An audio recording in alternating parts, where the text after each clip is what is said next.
Welcome to Two Brothers and an Idea. This is a platform for empowering the men through open dialogue, support, and positive change. I'm Ferdinand, your host, and my co-host is the big homie T-Town over here. What's going on, brother? Yo, peace, man. Good to see you as always. It's always a excellent conversation, or you're an excellent conversationalist, and I just enjoy these topics and just packing it in, man, and really learning and growing. So I'm looking forward to this discussion, my sir. Good discussion. So today we're going to touch on blended family stepfathers, that role, those challenges, the solutions that those brothers come up with, and for the challenges that they face, and what that's all about. So you got any personal stories about being a stepfather in a blended family? Man, these conversations, I think, in my personal experience, have been very it's a learned experience, right? You don't just come out of nowhere and have the tools or fully understand the task at hand, right? Sure. But as we were talking earlier, I think one of the most important things and key things that I have learned after raising a stepchild overseas and then having to enter into marriage with other children, right?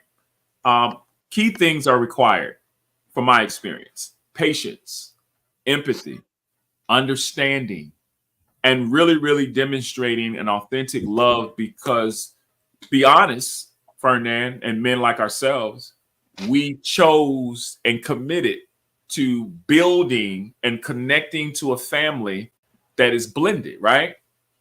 And so one of my greatest experiences along the way is to fully understand what it is to love a child or children that are not biologically yours, right? So I guess I see these children that I am, in agreement with concerning their mother in terms of developing them and teaching them and learning with them as a father or as a bonus dad. But I also see these children as my own children, right? So when I'm dealing with children that are not biologically mine, I love them equally as they're my own children. And so I have this shared experience of fatherhood, but it's a new day, right? And so we were talking again, like I said earlier, offline, and I think the empathy, the patience, the kindness, the learning, and developing healthy relationships, not only with the mother, but also with the children also, because the children get lost in a lot of these conversations. It's always mom, dad, biological dad or biological mom, and, these back and forth co-parenting conversations. And we forget about the children and how that impacts them. I agree with you. I think that the children, man, the children, there's so many dynamics to, right. The children in a blended family, especially if prior to that man coming into the equation, there may have been multiple children with multiple different fathers, so each of those require a certain amount of different type of care for each specific situation. And it's not just care for the children. It's also care for the relationship that man now has to develop with that other man. He's got to develop some type of communication with him, and for the growth of that child, so and then obviously, the communication with that woman. All of those things have to be taken into account, so that there's a lot that falls on the shoulders of a man when he decides to step into the role of a stepfather, in my opinion. So when you say that, and shouts out to those who are tuning in, Two Brothers in the Conversation. We appreciate you coming in and just sitting with us. But most importantly, we want you to continue to engage us in this conversation. So you like, follow, and share, the housekeeping rules. But today we want to be able to make this a conversation that's just not with me and my co-host. But if you want to, if you got some thoughts and opinions about this dialogue, we will love to engage you. Just make sure you like, follow, and share. And so this conversation, as my brother Ferdinand has already said, that is dear to us. And so let's talk a little bit more about what it is and some of the challenges, accepting the call, right? And being committed to being a father, and not so much a stepfather, right? But stepping into that place as a conduit and as some type of leadership, but in a way that you are planting seeds and you're developing these young people, not so much lording over them and dealing with a lot of conflict. And so I'm excited about digging into this conversation. I didn't mean to go off left, but we had to do some housekeeping rules. And so back to you, sir. In terms of just for everybody who's listening, definitely love, like, comment, share, all of that. But I did just post the link in the chat. If you want to get in on this conversation, click the link.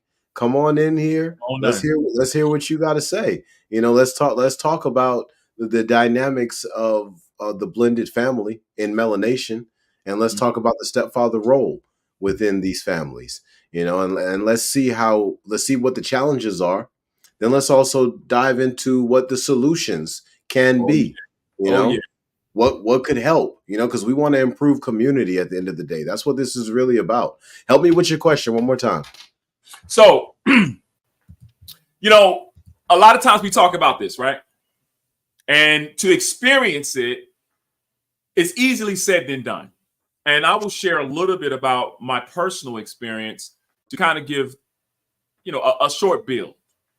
A lot of times, you know, when you marry or you've been married before, you have children. And I love my children, all four of them, you know, and I try to stay connected to them as I'm 1,375 miles away from them, right?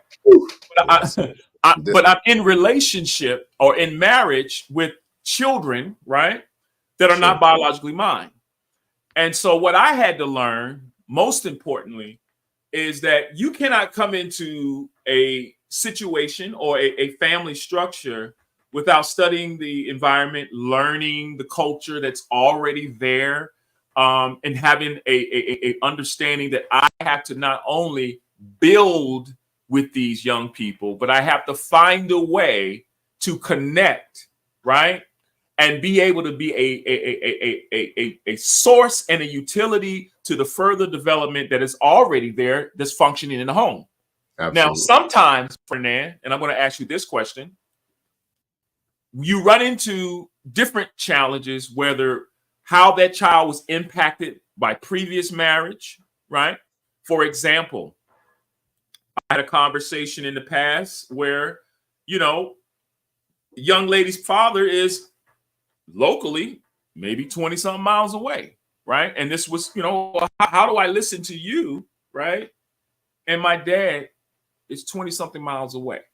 So when you hear that from a child, how do you respond to that? Or how should we respond when you're having young people having different emotional connections or disconnects with their family, with their biological? How do you step in a safe way, in a healthy way, and not being an authoritative figure or just trying to dictate, as that word is often used? Well, how do you integrate yourself in that conversation and be able to be a light and a source of encouragement for that young person, young man, young lady that may have said something like that to you?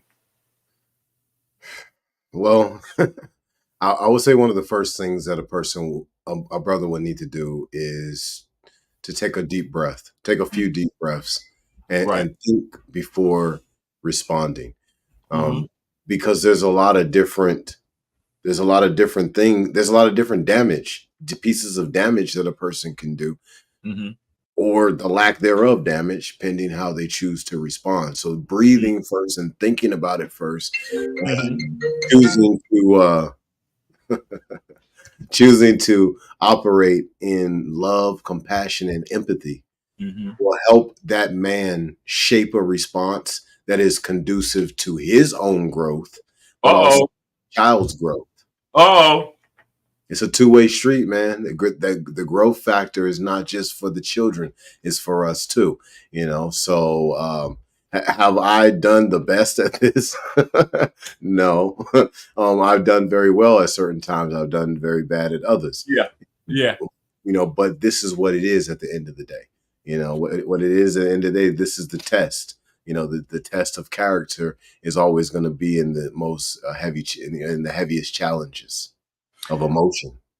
Yeah. I mean, on the so-called social media or the internet, which is I consider undefeated, you hear a lot of conversations about, well, man, you shouldn't do this, or ain't no way I'm gonna marry somebody with kids. And sometimes women feel that way when they came out of divorce, or they may have had other situations in relationships where they have children. And so the common conversation is beware, do not. But there are a remnant of men, there are a remnant of fathers who not only are concerned about the community or the well-being of relationship, but they also are concerned about the well-being of children at large. And we need to see more men and more fathers stepping up. So can you kind of speak a little bit more about what you may have seen along your way to kind of help you navigate through some of those situations? Because I know you have how many children, and how many children are logically yours and are not? Well, I have 6 children. I've been very fortunate to with my wife. We've been able to raise all 6 children together under one roof, and we were blessed to have 3 biological children after we got married. Y'all was rocking and rolling. Yeah, we had some fun. But there's a lot of challenges, that I walked into when I came into marrying my wife and being a father to the children. Each of the pre-existing children have a different father, and each of those dynamics were different. One of them was a little more involved than the others, and then there was 2 of them that practically weren't involved at all.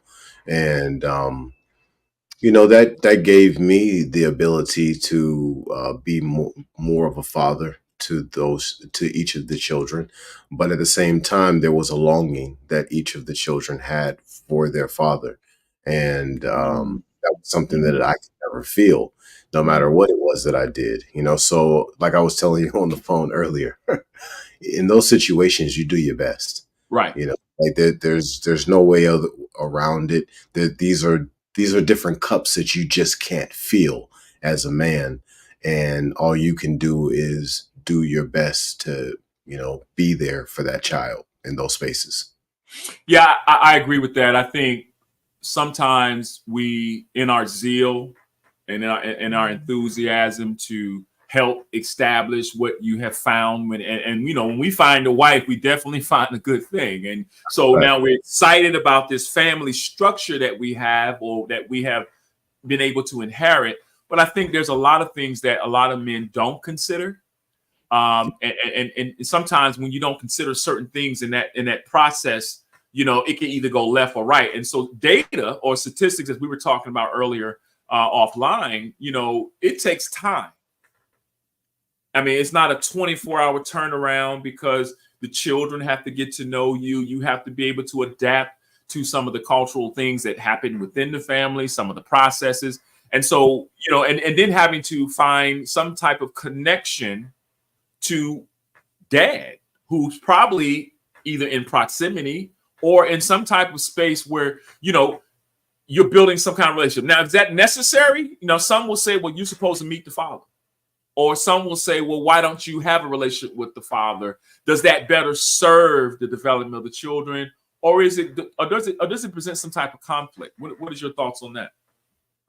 What I would recommend for any stepfather who is stepping into that role is to have as best a relationship as you can with that child's father, because that child needs his or her father, the blood related father. The child also needs the stepfather, right? But that child needs that connection. And if the stepfather and the blood related father are both working together, now that child has a much better chance to grow up in balance and to grow up and have achievements of the things that are their dreams. So choice and commitment, right? Yes. Choice and commitment. It is a choice. But once you make the decision, you must be committed to follow all of the requirements or the things that you learn along that way. Because like you said earlier, a lot of the learning is about you. Can I chime in on this one real quick? Oh, absolutely. Go ahead. So my wife and I was talking about this the other day, and I told her, I said, you know, a lot of the times we make decisions based upon emotion. You know, I wasn't feeling this. I was excited about this, but I wasn't excited about that. I didn't like this. I didn't like that. And when we take those vows, they don't have nothing to do for the most part with emotions. They have much more to do with duty. You know, so that's the vows of marriage, right? But then let's take it to an unwritten vow, maybe even an unspoken vow that man now takes, and he takes for that family, that oath that he takes to be that father figure and that man for that family. These are all things that need to be taken into account. These are things that we need to be aware of, and we need to be more aligned with honor and what our word is. And then also, even if we don't give our word, if we choose to step into these roles, we need to live in the reality that we've chose to step into that role. And that child doesn't understand that maybe this or that is happening in the home. They don't understand that maybe mom or this or that is going on. All they understand is, well, listen, you've been dad for a couple of years. You know, you've been the one picking me up from school. You know, when mom wasn't around because she had to work or whatever, you was the one cooking. Right. So when we take on these roles, we got to be very aware of this. This is a young man. I'm gonna land my plane with this. I got to say this though. One of my young boys that I've been mentoring, he was telling me, I've been having some situations, so I've been, with this woman, and I've been staying with her, and I've been helping take care of her son, and he's been righteous about it. But I told him, I said, listen, man, unless you choose to be in a committed relationship with this woman for a long period of time, if not the rest of her life, you need to go ahead and vacate that situation. You need to get on up out of there. You could still be her boyfriend or whatever, but you shouldn't be living there because you don't realize the relationship that you're building with this child and what it means to the child. You got to be aware of that, because if you're not, you could create problems that you don't even realize you could create. Absolutely. And, when we were talking, sometimes, like you said, we forget about the children. What does that look like for a child when there's a need and there's a desire, as you mentioned, for a connection with their biological father? And sometimes through the breakup or the separation, there's always going to be, for the lesser part of it, conflict, right? Mom says this, dad says that, and the children in some kind of way are forced or put in the middle. Now, the dynamics of that, I think, which makes it very important, is that when you come into these relationships or come into this marriage or come into this family, sometimes we have a tendency to think it's about us, right? Yeah. Or it's about a one individual effort. But as you mentioned earlier, it's a collective work of co-parenting, developing a healthy culture, communicating. One of the things I found very productive is being able to have quarterly meetings, to sit down with the children, sit down with the mother, have dialogue, go out and have outings and spend time together as a family, because sometimes you get into this routine where, hey, you got the babies. Now all the babies are constantly running this way with mom, and you're just the dad, just kind of, or the stepfather or the husband, just kind of trying to figure this out. And so there's a lack of connection. So what I had to learn to do in my circumstance is not only understand the importance of building relationships with children and young people, but being present, right?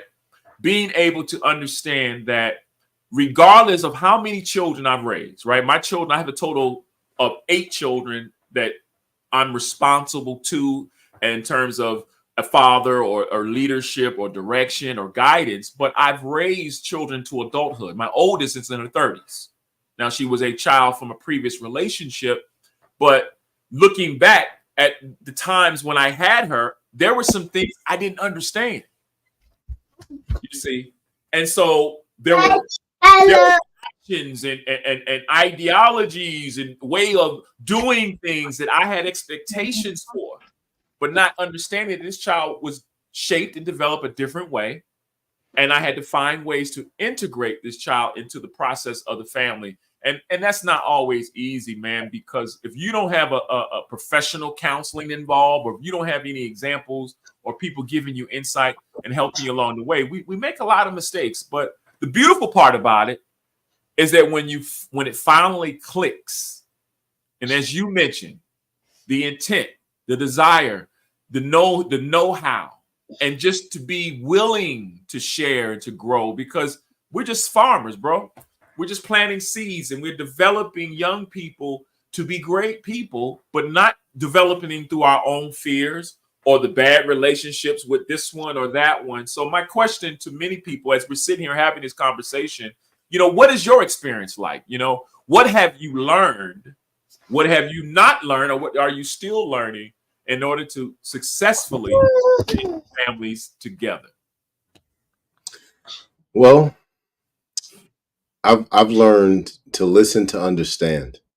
I think that that's very powerful. Right. One of the things that you talk about a lot is looking at things through various different types of lenses. Yes. And yes. Everybody kind of has their own lens that they look through things. And if a person listens to understand, then what happens is they're able to get a snapshot of what's coming through that other lens.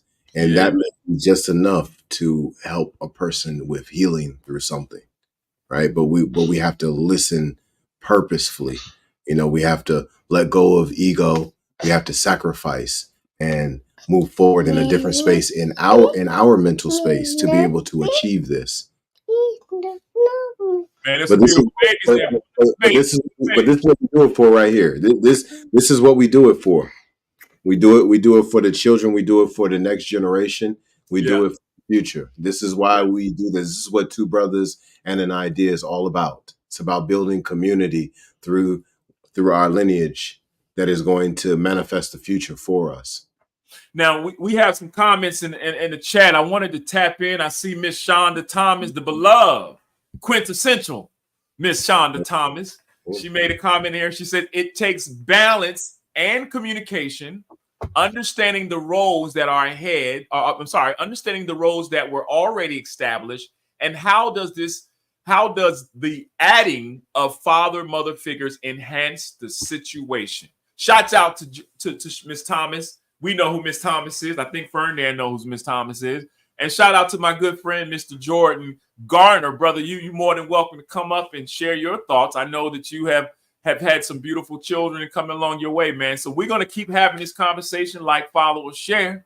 And back to you, good Fernand, when you talk about these babies and the babies that you're sitting with right now, how is that feeling when you get up in the morning and you see these babies, and maybe they'll tear up some stuff, or they'll leave some stuff out, make a mess?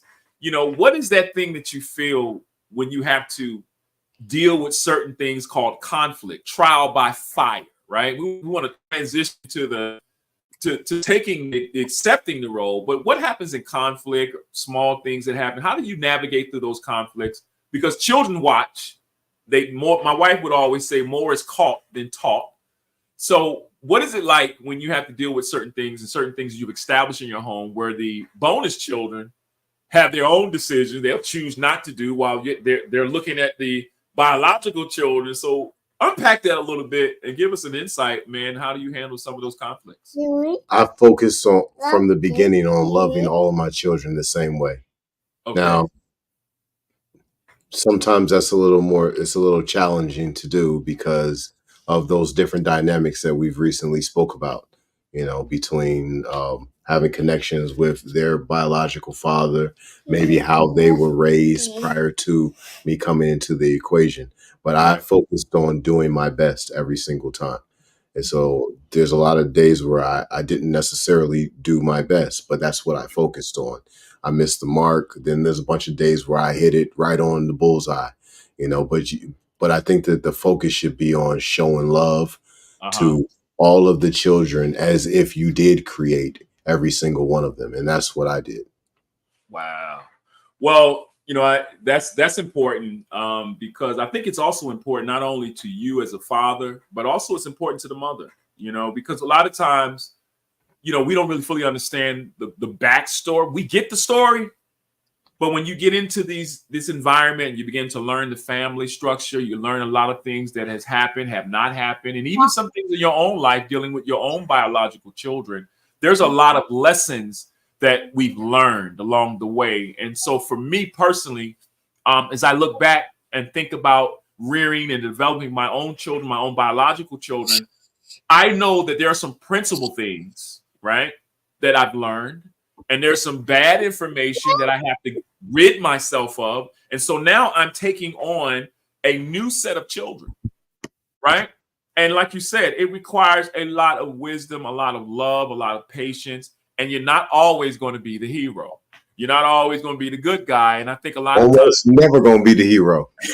a lot of times you find yourself, okay, how do I do this? And I think it's important for husband and wife to be on the same page, right? To constantly have conversations, not to argue and bicker, but the idea is to have dialogue and to be able to develop a healthy plan. And so this is why I like having quarterly meetings and talking about what worked, what didn't work, giving the children an opportunity to express certain things that they feel that is working, things that they can improve on, and we both come from a military background, so I can imagine what that may be like for children who have not been around that military structure. What does that sound like to you? Well, I think that structure is 100% necessary. Like we live in a world where it's dangerous some days for our children to be out and about, and we don't know exactly where they are. Like if we lived in small villages, we could send our children out to the jungle and they would be fine. The only thing they would ever have to worry about is wild animals that might want to eat them, but they wouldn't have to worry about other people. Right. In the societies we live in, we're consistently having to worry about other people.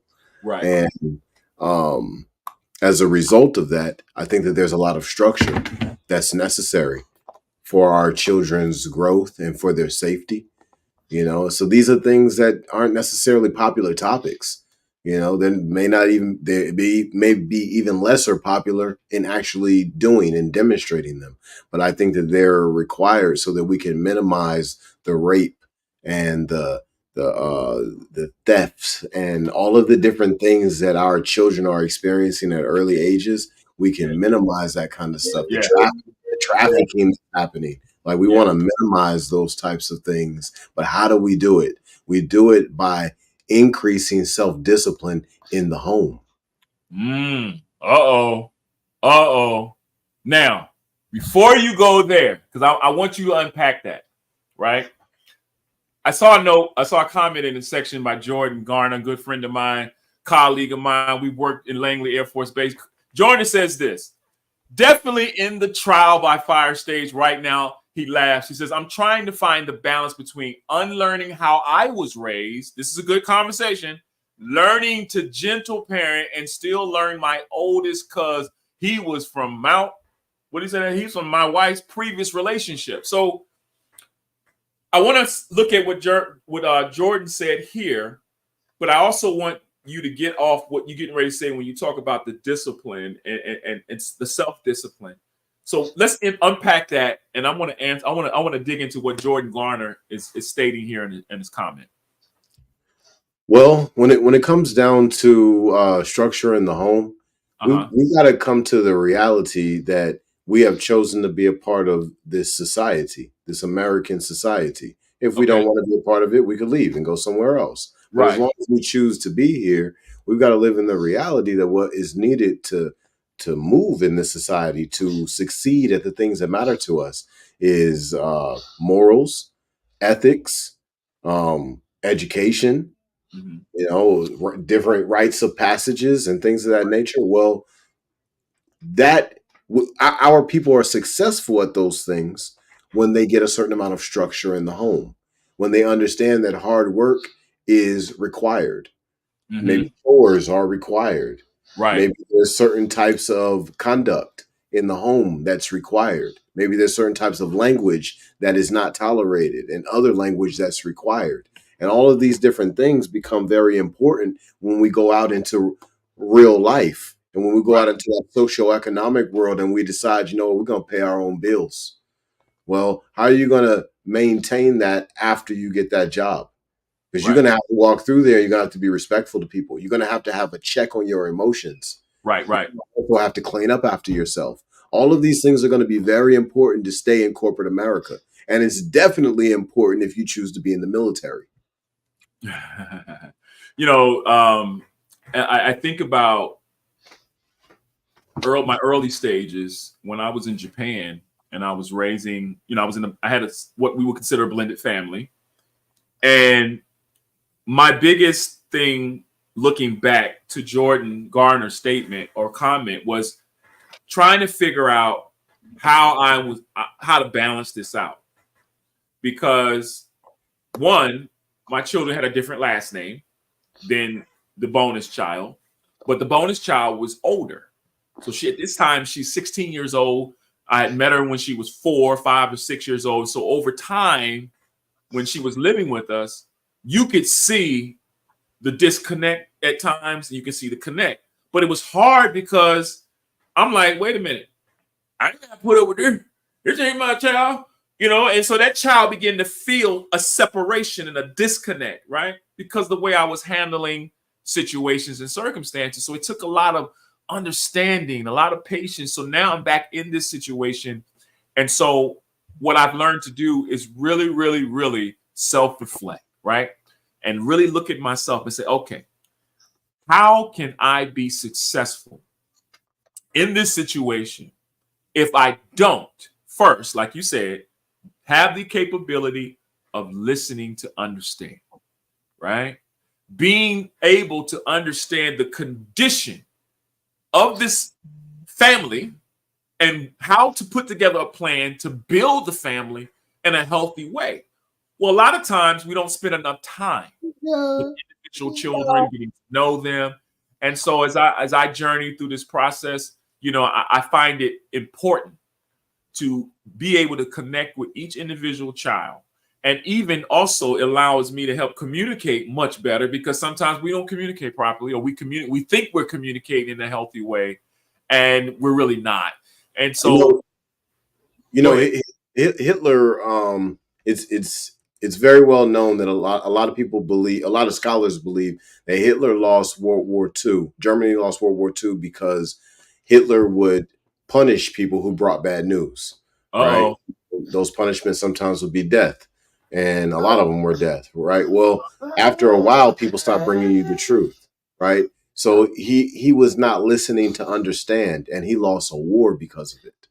Right? Well, when we listen to understand, what happens is we gain the necessary information that we need to find the information that will help us change whatever the situation is, whatever the problem is, to have a solution to it. Right. Well, but we have to listen to understand first. We have to listen to hear triumph in a person's statements. We have to listen to hear sorrow. We're not just supposed to be listening to the actual words that are being spoken. We're supposed to be listening to the vibrational energy that is coming through that person to truly understand what is going on, so we can have a better understanding of the trauma and a better understanding of the regression and the reframing that's required to move forward in whole health and in healing. Right. You know, that's important. It's very important. And I agree with that. You know, sometimes we want to feel and experience and to be appreciated. And that's the human experience, right? But I also have discovered that for the greater part of this experience, it's not personal. And too often we want to personalize maybe a couple of negative experiences, when in reality, it's a symptom of something that was there before you even entered into the picture, right? Sure. So the idea of trying to do the work instead of trying, like you said, you have to do your best. And I think number one, like we mentioned earlier at the top of the conversation, is effectively communicating, yes. right? learning or creating a sound or a voice that is unified with mom, unified with the dog, unified with the cat, unified with the bird. You know, you're building unity, and it doesn't happen overnight. Right. If I was Thanos, you know, we can just go like that, and everything will be okay, right? Not just now the fingers, though. Not necessarily true, man. So that's not very true. So shout out to the great bonus dads, stepfathers out there who are working tirelessly or with great desire to develop, build, add to the family, and build healthy units so that your children's children will be blessed, and the children in the community will see the blessings of what it looks like for a healthy family. And a lot of times we hear the bad reports, we hear the negative reports, we see what's happening on the undefeated internet. But I think these conversations, at least the personal sides of these conversations, are important to have. And I find great encouragement when I talk about some of the things I've learned, when I'm able to be transparent and be vulnerable to some of the challenges that have occurred, and even having to circle back to my own children, right? And understand from their perspective, you know, when you was this age, did dad act it? Man, so the self-reflection, the tools that you learn from your own biological children, you're able to come back to the family and you tweak a little bit here, you tweak a little bit there. But like you said, you got to do your best and you have to work hard and be committed to it. And so that's the fulfillment. That's the joy, you know, as they would say. It's not a race. It's a marathon. Yeah. At the end of the day, I think that the stepfathers of the world need to understand that it's a very special role that you're in. You get to be the Abrahams of the digital age, fathers of many nations. And if a stepfather chooses to walk that path in righteousness, what he sees is 1,000-year reign of his energy moving through. And even if he doesn't choose to move in righteousness, he'll get to see 1,000-year reign of his energy moving through a bloodline. And hopefully he's happy with what he sees, right? But the stepfathers of today have the ability, with this age of information that we're in, this matriarchal energy that we're in, this truth and transparency that we're in, they have the capability to harness this information, to use it on behalf of righteousness in the home, to reclaim the home. That is the power base that we need to reclaim. And we do that by living in maturity, accountability, responsibility, sacrifice, and humility. Okay, so let's talk about those things there: humility, sacrifice, right? You have to remove the super ego. Too often the ego gets in the way, right? Sure. And I've had these conversations on many other platforms, all the audio platforms, and you will hear the dialogue, well, I'm the man, and whatever I say goes in this house, and you know, these are my rules, and woo, woo, woo, woo, woo, woo. And you're hammering down on a way of thinking or data that is not necessarily appropriate for the cause, right? Thanks. Especially when you don't have healthy relationships and there's this disconnect with the male energy that's already have broken up the home, right? And Thanks. Too often we will blame the children, we will blame the ex-wife, we will blame the ex-dog, the ex-neighbor, and we don't take the time and say, okay, I made some mistakes. I have to change the approach, and I have to focus on what is most important. And one of those things that you mentioned earlier was about sacrifice, commitment, right? Having empathy. But most importantly, you're walking in humility and you're walking in love, because if you love your wife and if you love these children, then that love should be demonstrated in all that you do and all that you say, right? Yeah, So the stepfather has a very significant role. The stepfather has got to step in and lead a family that may have required leadership. It's a divine position to step into. Oh yeah, And absolutely.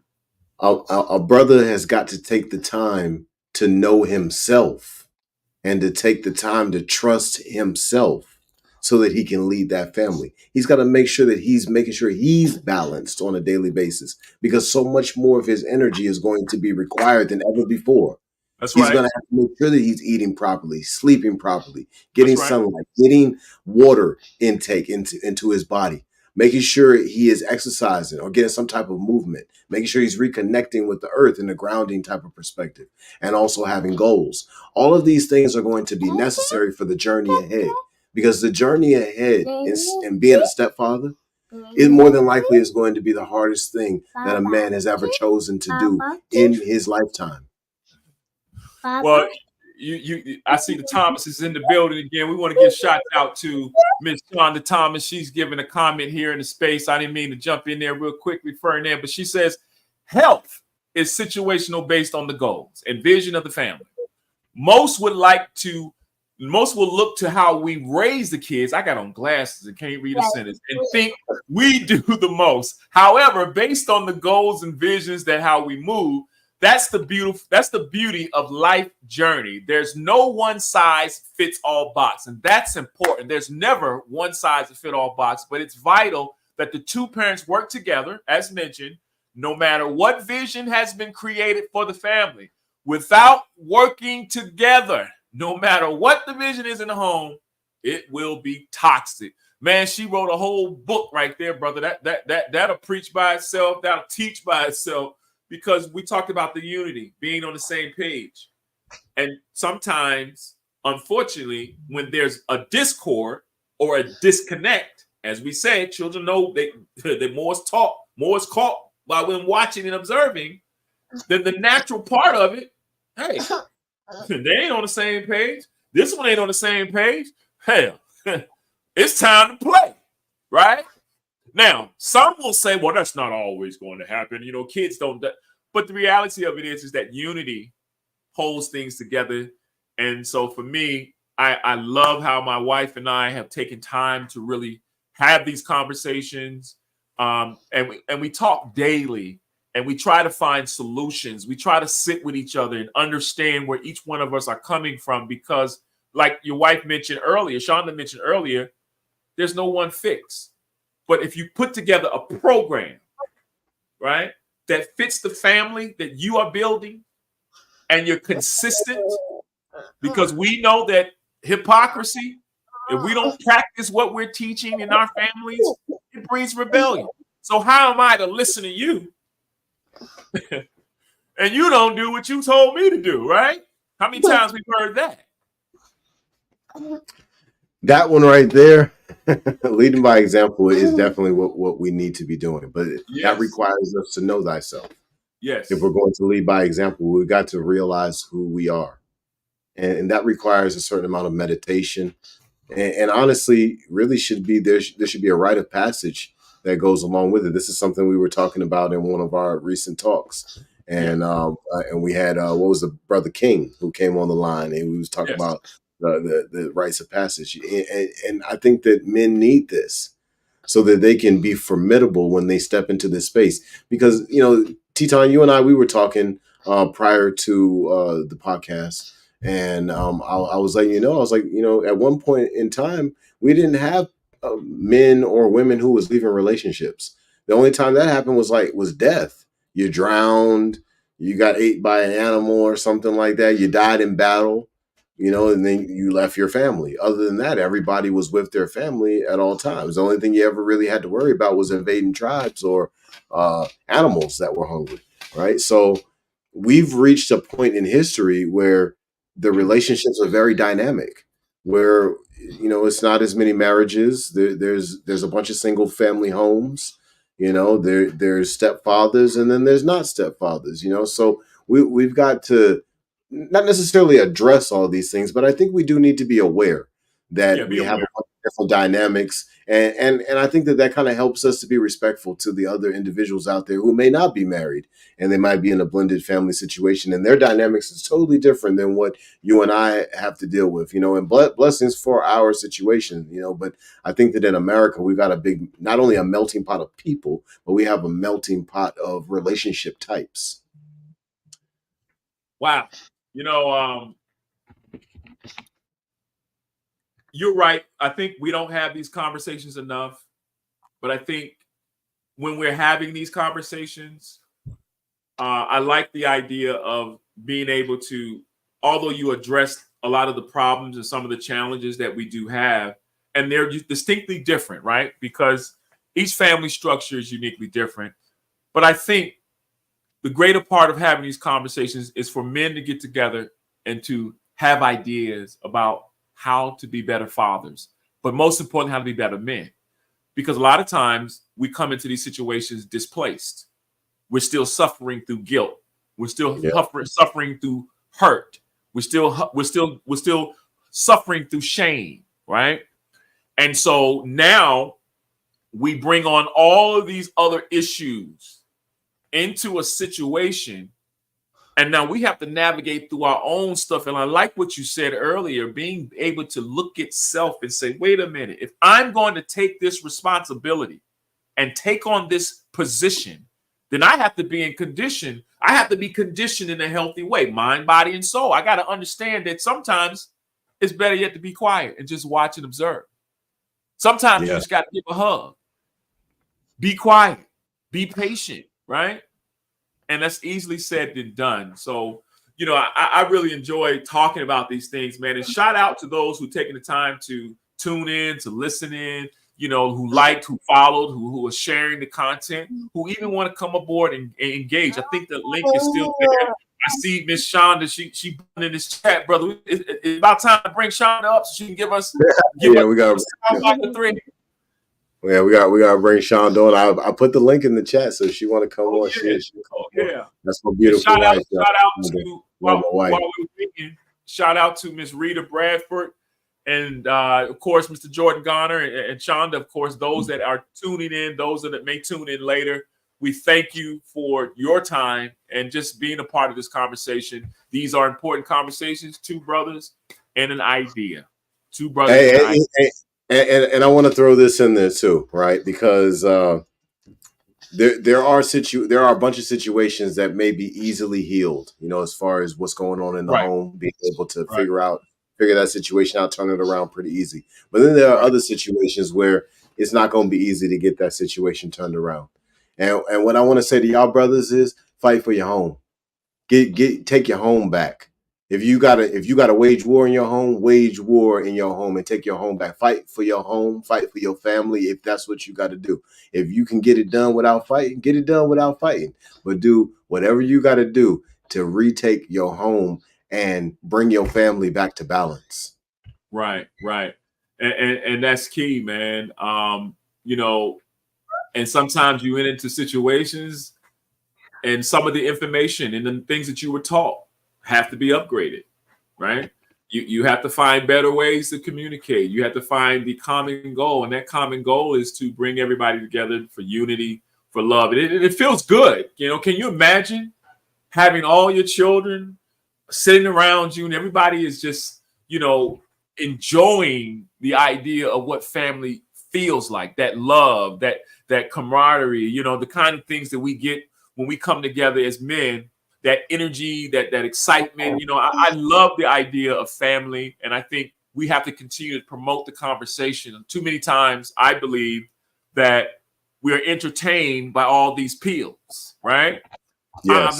I'm not interested in the blue pill in relationship. I'm not interested in the red pill, purple pill. As a matter of fact, I don't even want no pills. All I need is the tools and the skills to learn, to love, and to develop a level of understanding and patience that will help me grow my family, but also grow as a man and grow as a husband. Absolutely. I agree. I think that we need to just focus on us. If men are balanced and strong, they will be able to be the catalyst in the home. But to be balanced and to be strong, it requires one to go into meditation and to be a fly on the wall. When you go, most people, when they go into meditation, they may go into meditation as themselves. But next time you go into meditation as a fly, right? Well, if you a fly, the last thing you want to get is smacked. So what you gonna do? You're gonna be quiet. You're gonna sit on the wall and you're gonna pay attention. You ain't trying to get hit with that fly swatter. So you better not be a housefly. Right. So what you're gonna do is you're gonna be quiet and you're gonna sit still on the wall. You're gonna pay attention. You're going to observe what's going on, and you're going to see it from a totally different view this time. And reframing the perspective of these traumas, regressing from those perspectives of trauma will turn everything around for each man, and it will create healing within each man. And then when that man steps into these blended family situations, he will be prepared for the challenges that he will face, and they will be heavy. And if he has not lifted those spiritual weights, he'll be in trouble when the test comes. You hit on something there important. And so it goes back to our previous conversations a couple of weeks ago, maybe a month or so, where we talked about the evolution of fatherhood, the evolution of manhood, being able to know yourself, right? Know what is expected from you, having a point of reference, understanding your purpose. And a lot of times our purpose and our learning is unfortunately outdated. Some of the information that we're getting from some of the elders, and because we stop learning, we grow, we stop seeking out the help we need. For example, why are we talking about counseling? Why aren't we finding counselors that will help us navigate, in our communities, or certain communities that of melanation says, well, I don't need no counselor. All I got is the Lord. I don't need no counseling. All I got is the 12 laws of whatever, or this or that. But we need people who have the knowledge, the expertise, the education, right? And sometimes, or many times, the experience and the know to help us navigate, to learn ourselves. And a lot of times I find that I'm a contributing factor as well as the problem. So I find ways to find every mirror that I see and say, okay, Teton, how can I do better here? All right. I heard the problem. I don't always agree, but let me give consideration to how one feels. Because I'm not always understanding what it feels like to have this stranger or this unknown authority come into my home. They're loving on my mother. This is different. And here this guy gonna tell me to clean my room. Boy, listen, those are the stories. And I've enjoyed every bit of them, man. So we're open for conversation. Shout out to my man, Charles Gregory, man. Me and Charles Gregory go all the way back to Adak, Alaska, Japan. I think he's in Thailand tuning in. And shout out to many of you that will be watching this later. Be sure that you like this conversation, you share this conversation, and follow us, man. We're just two brothers and an idea.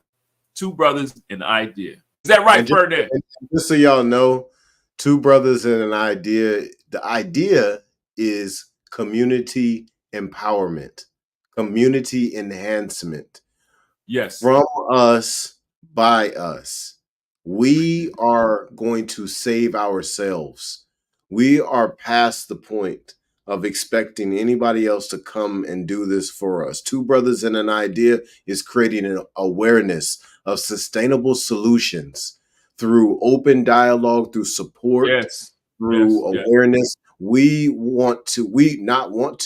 are uplifting the brothers so that you can reclaim your homes, not just the stepfathers, all of the fathers, all of the husbands, all of the boyfriends. Reclaim your home and do it in righteousness. Do right by your family. Be there for them. I am a stepfather, right? I've done this. And what I want to tell y'all today about being a stepfather is it's very challenging, but it's also very rewarding. And one of the things that I had to do this job well was I had to let everything go. I had to let go of hanging out with the homies. I haven't played basketball on the basketball court in a long time. Right? There's a bunch of things that sometimes you got to let go. I'm not saying they got to let go of exercise, but maybe basketball on the basketball court at 3 p.m. just doesn't fit anymore, right? So you can't If you take any, you can't take any man. You can't take any man trips.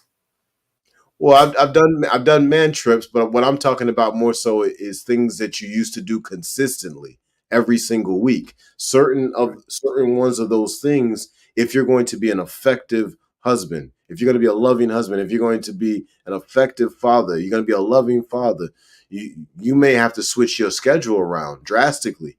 And at the end of Yeah. the day, that if that family is one of your top priorities, if it is your next priority after the care for yourself, then this is what has to happen, right? But the brothers out there, they need to understand that you need to take an audit of your week, the 168 hours in your week. You need to take a look and see how much time are you spending on certain things, how much time you spending with your family.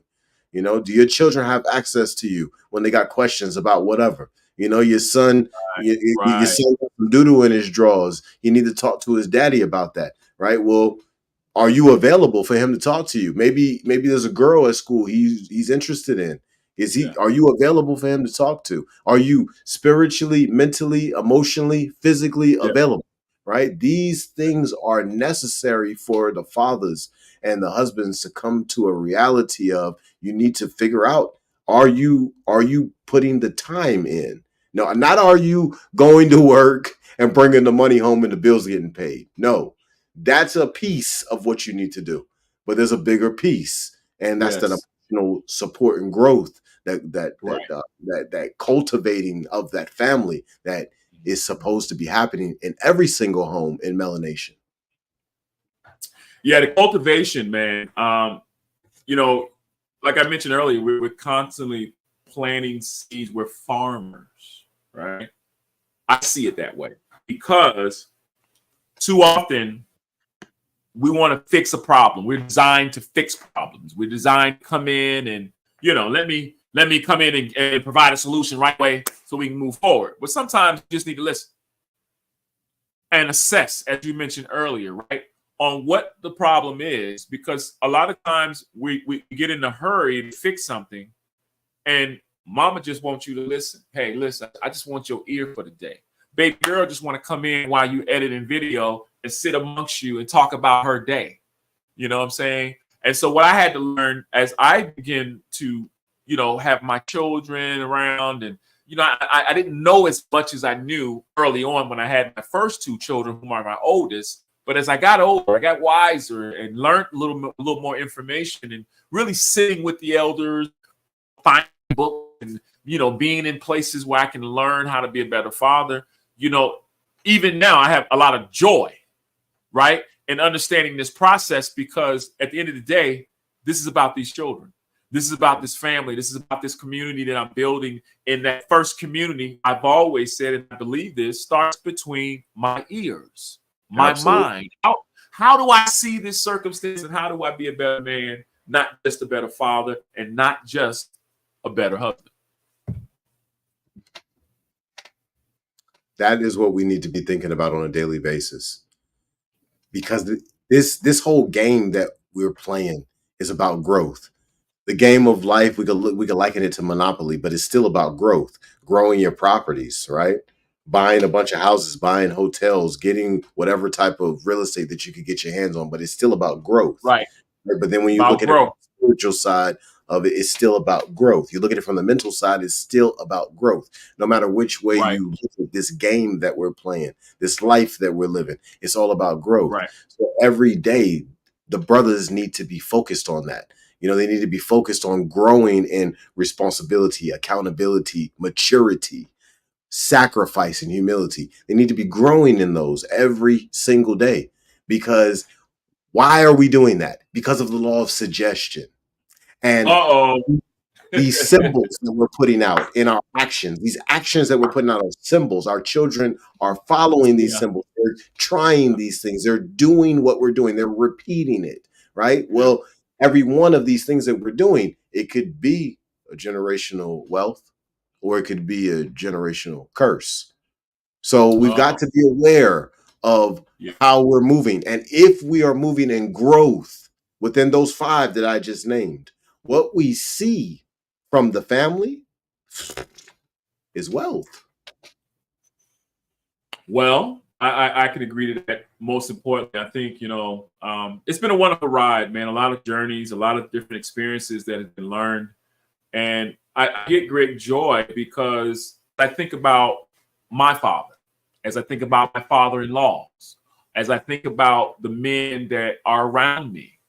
I think it's important to keep good leadership, good fellowship, people that you align with morally, socially, share similar values, because a lot of times we keep the wrong people around us, right? That will feed the negative part of us, that will give us the wrong advice based upon their own personal projections. And we'll go back and take that magic back home and we'll try to cook it up as an example, but it's not necessarily what we need. And so I think the example of being a good man and a father has to start in every area of life. You have to be a light in the home, out of the home, at the job, in the street. You understand what I'm saying? Because everyone, my dad would say this all the time. He says, son, the camera is always rolling. Somebody's always watching. Your children are always observing. And so I just think that being able to take these principal things that we're talking about, although they may not fit one shoe or one size, but whatever works for you, whatever helps you be a better communicator, whatever helps you be a better father, a better leader, just a better listener. Because a lot of times when we talk about communication, we're only talking about one way, right? What we say. But what is key? You're listening to learn, you're listening to understand, you're listening to observe, to find understanding, and from different lenses, different perspectives. So there's many perspectives in this conversation. I just enjoy, the engagement. Shout out to those that are, interested. We got the link out there. Matter of fact, I think we got anybody in the waiting room waiting on us. Is Miss Shonda in the waiting room? Do we got a surprise guest? We need to come and give your perspective. Some other gentlemen, give us your thoughts. Let's talk about blending families, stepfathers, and what some of you all have learned and observed.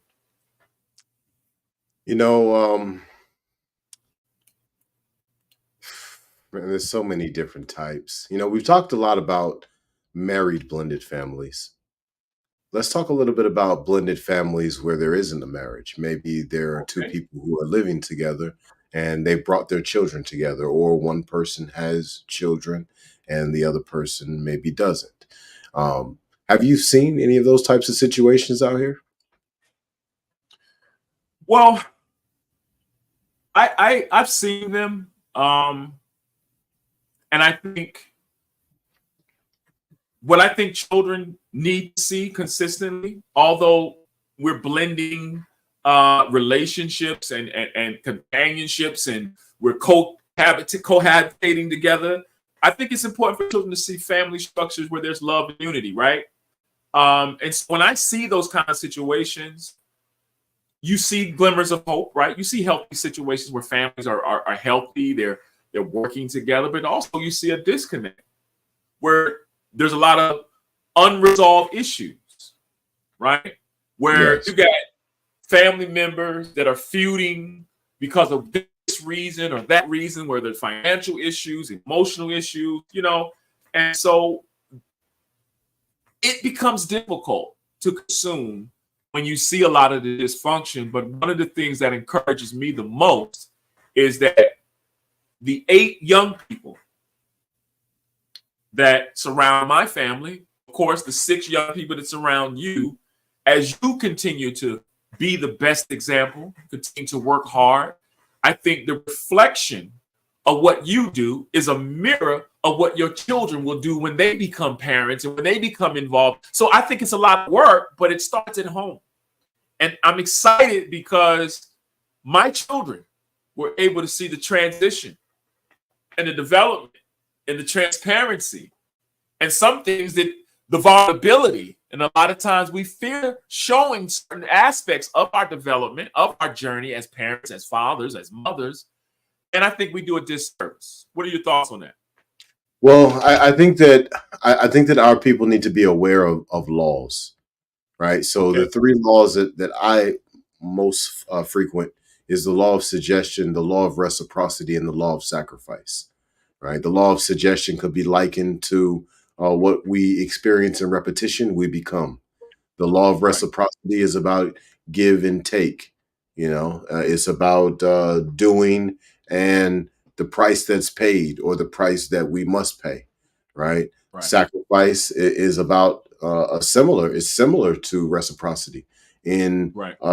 deciding not to do something or to let go of something, and then we are given Right. something. We are presented something greater as a result, right? But these laws we operate within them every single day, every single minute. We're always making choices in these laws. And if we become more aware of these laws and how they manifest in our lives, well, what happens is we're able to operate in a manual type of sense. Like if somebody's a photographer, you put the camera on P on program, well, that's fully automatic. But then you got those real special photographers. They're really dope at what they do. They put the camera on manual, right? Well, if we do that in life with these universal laws, well, we start to manifest something very special. And we also start to activate the power within us that we could only activate if we were moving in maturity, responsibility, accountability, humility, and sacrifice. Mm, mm, mm. Humility and sacrifice. And I think sacrifice is a very hard word, right? Because you gotta give unto yourself, right? You have to be selfless in some kind of way. And it's easily said and done. A lot of times in my experiences, um, you're on the go. And all you know is to do this, this, and this. What is that? And we hear it all the time. Be a provider, be a protector, da da da, da.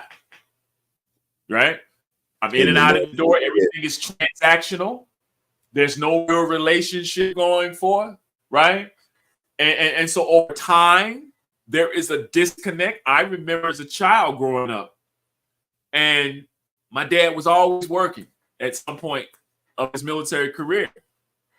And so when you knew that dad was coming home, you knew that you had to make sure things were done in order. You had to make sure, oh, dad is coming. We peeping out the window, and we hiding around the fan trying to hurry up and get home because we knew that daddy was coming and dad was coming home, and we had to be in position, making sure things were in order. Now, that was then.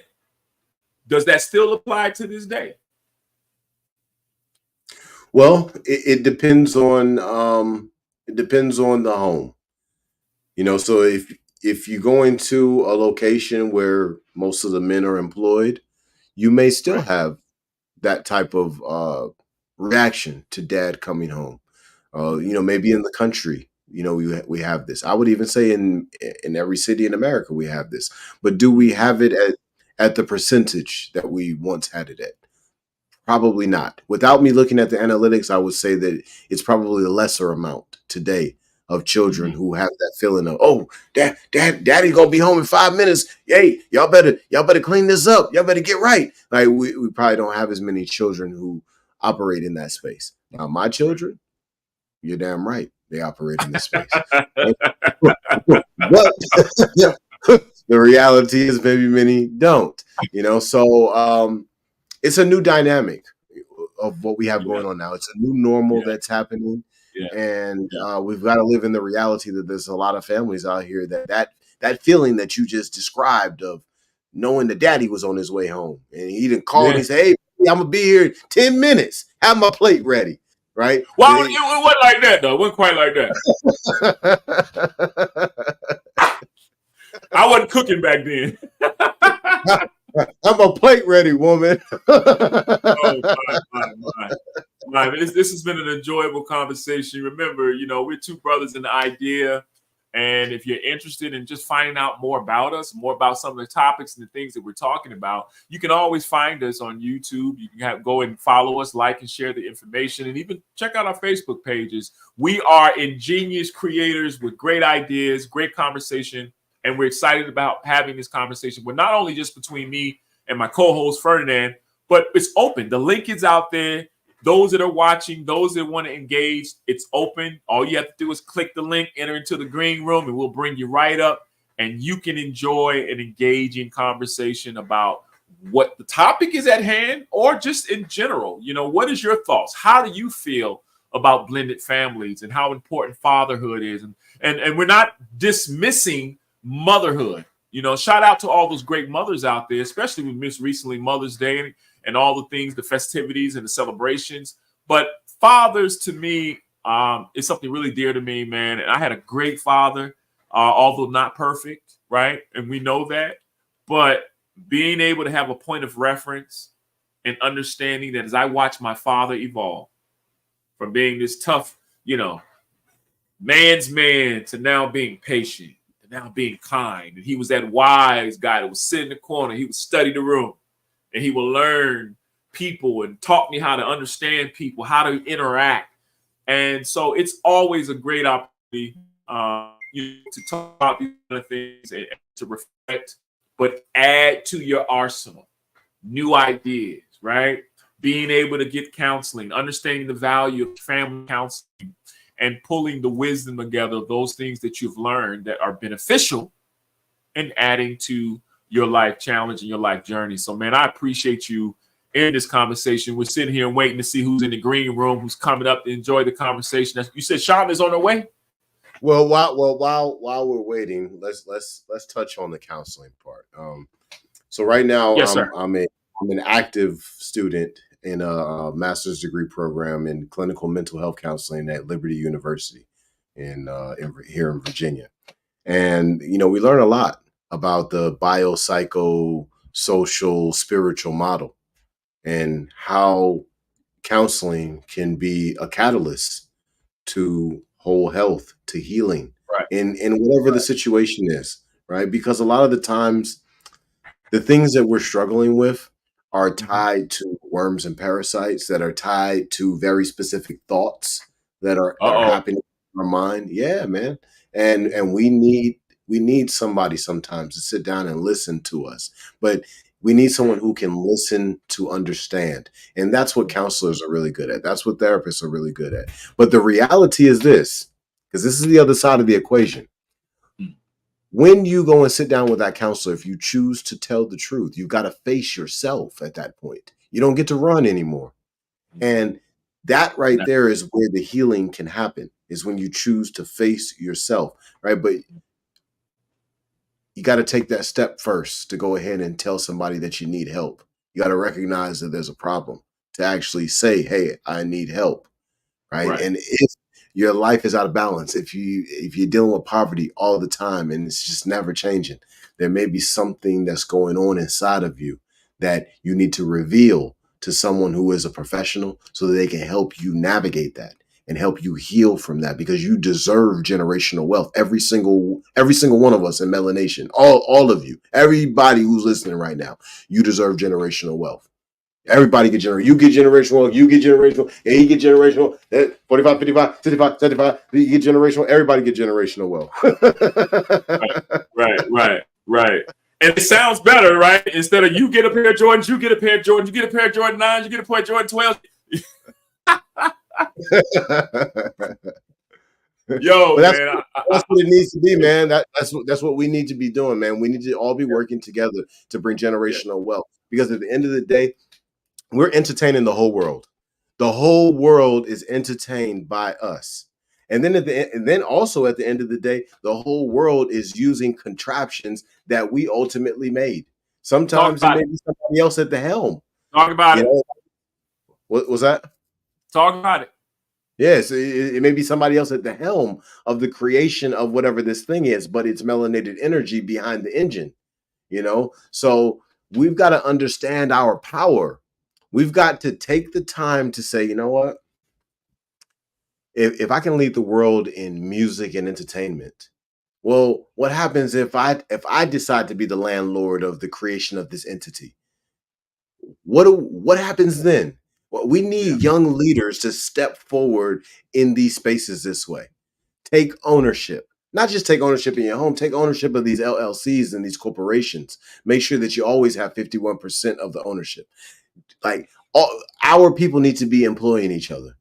The stepfathers of the world, these are the lessons that need to be imparted upon on those children. This is part of the reason why you were put in that home, so that you could help the children learn that if they're going to be in the socioeconomic game, they need to have a living trust.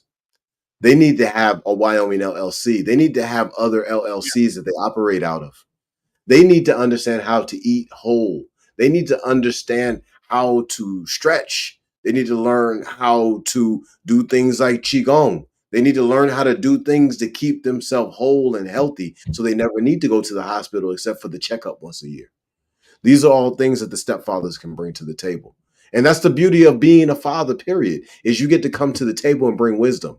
That mother, she has wisdom, but she's coming to the table primarily with the nurturing.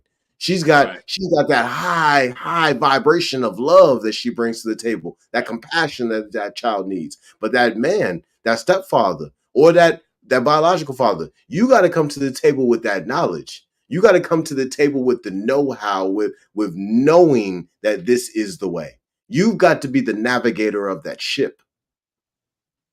That part. Yeah. And it takes effort. It takes work. It takes time. It takes patience. It takes a lot of things that we've already talked about previously.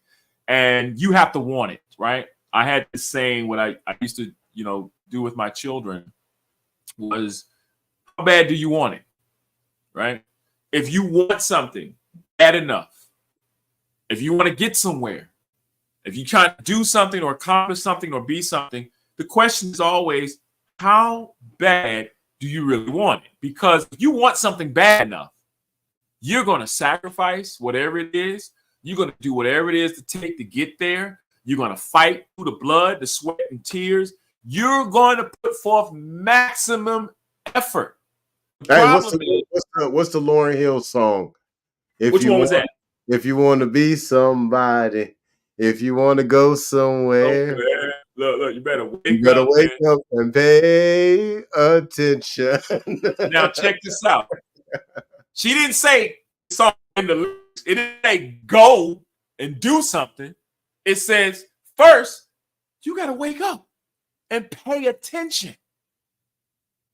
So paying attention is observing, learning, understanding certain things, and really coming to a full launch, right, to do what is expected for you to do, right? Gotcha. So when I talk about knowing what you need to be doing and being where you're supposed to be and all the rules and all the things that help me navigate through life while serving in the military, you pass those things down. You give your young people insight. See, a lot of times as fathers, we're not transparent enough about our experiences. We don't spend enough time sitting with them, talking with them so that they can relate and so that we can relate. A lot of times when we talk about the variations of generations, the idea, as we mentioned in previous conversations, is to build the bridge so that we can connect together. You know what? Right? I'm glad you brought that to the table. I got something I got to tell you, man. The other day, my homeboy Mahadi, he comes into town, and he sits down with me and he tells me his story, and I knew he was coming. I knew he was going to explain to me his story of his time that he spent locked up and what he went through in that time. Right. I made sure to bring my son Elijah. My son Elijah, he's 13 years old. Elijah was 3 years old when I came into his life. He turned 4 right before my wife and I got married. And I've been the man in his life since he was a little boy. But because he's getting older, I brought him to that interview so he could hear the other side of what happens to any of our brothers. And this is part of the journey of stepfatherhood. This was a hard thing to bring my stepson to listen to a story about 24 years in prison. My brother Mahadi, he told me, he said, listen, man, I ain't never did no ring dance. I don't know what high school is like. Middle school, what's that? He was locked up dang near his whole life. Yeah, and so of our young brothers, they need to hear these hard conversations. They need to hear what goes on behind in those buildings behind those bars if you don't conduct yourself properly. And they need to understand what gets you put there, because it's not just crimes. It's also coming to a space of just believing that don't nobody care about you. And if That's the right. stepfathers understand this, they can help these young brothers not put themselves in these equations. And make no mistake, the young sisters are some of them are putting themselves in these equations as well. But because of how important sisters are to social economics, because they're making children, they're not as heavy of a target in this space. The brothers are a heavy target in this space. They need to fill those slots in these prisons. And Yeah. if we teach self-discipline, they have a chance. So what is the prescribed? I mean, when you talk about teaching self-discipline, what I've seen in a lot of communities, especially, of course, in Virginia and other places, we have a tendency to lean heavily on the high school kids, right? But I think there's value in helping these young men in middle school, right? Because at some point when they get 17, 18, a lot of them young men have checked out. Their influences have been attached to further things that right now I'm not trying to hear you, right? So where does it really start for you when you talk about the mentorship, the teaching, the education, the training, and equipping young men to be better human beings and successful fathers and leaders? It starts at the moment of conception. It not only starts in the home, it starts in the womb. That's it. There is communication that's happening from the mother to the child that's not verbal. There's communication that's happening from the father to the child that's not verbal. This is while the child is still in the womb. So that mentorship starts there. And then that mentorship needs to carry on after the delivery of that child. And it needs to be an everyday process of providing love, compassion, and empathy, but also living in the reality that child is going to be an adult in America. So now you got to construct lessons to help this child be formidable in this space where there's so many pitfalls and barriers and hurdles to stop them from their forward progress. Yes, sir. I definitely agree with that. And, it takes a collective effort, right? When you think about youth programs, community programs, I think sometimes we miss out on the programs that help parents, having a parent boot camp, right? Being able to help some of these young parents understand the times and understand the need and the value of developing your children. Because again, we took on the responsibility to lay down, unknowingly or knowingly, to conceive a child. Then comes the responsibility of developing that human being. So parenting and development, as you mentioned, which is very key, started upon conception. When you chose that woman, you had a plan. And so sometimes we make these mistakes, and granted, the things that do happen along the way, but when you really understand the importance of what your role is, what your responsibility is, and if you've already had opportunity to make mistakes and you found your way on your way up, and now you're in a healthy relationship, you're in a healthy marriage, and you have access to all kinds of tools, brother, I want to be there. That's where I want to be. Because the idea for me personally, and I'm sure for you and for many other brothers that understand where we're coming from and are trying to get there, we talked about three key things, right? Having a will and a desire, right? Most importantly, walking in humility and love. And I'll add one more, patience. Because at the end of the day, is it really about you, or is it about the family unit? A strong, healthy, thriving, not perfect, but a strong, healthy family union. So I want to segue a little bit when you get an opportunity, because I want to talk about, as we mentioned previously, about some of the challenges that we have when it comes to financial child support, or some of those things when you don't have healthy relationships with biological dad. How do you navigate that? Because our children are always watching, right?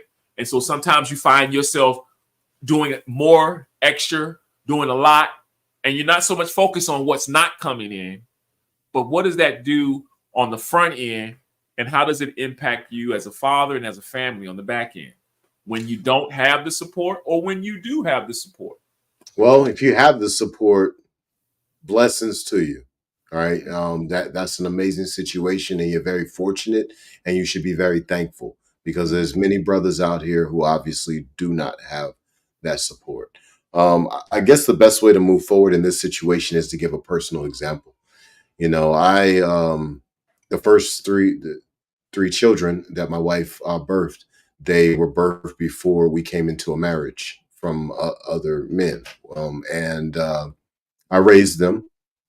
And the oldest one, eventually, she got to the age where it was time to be a cheerleader or go to prom, or those types of things.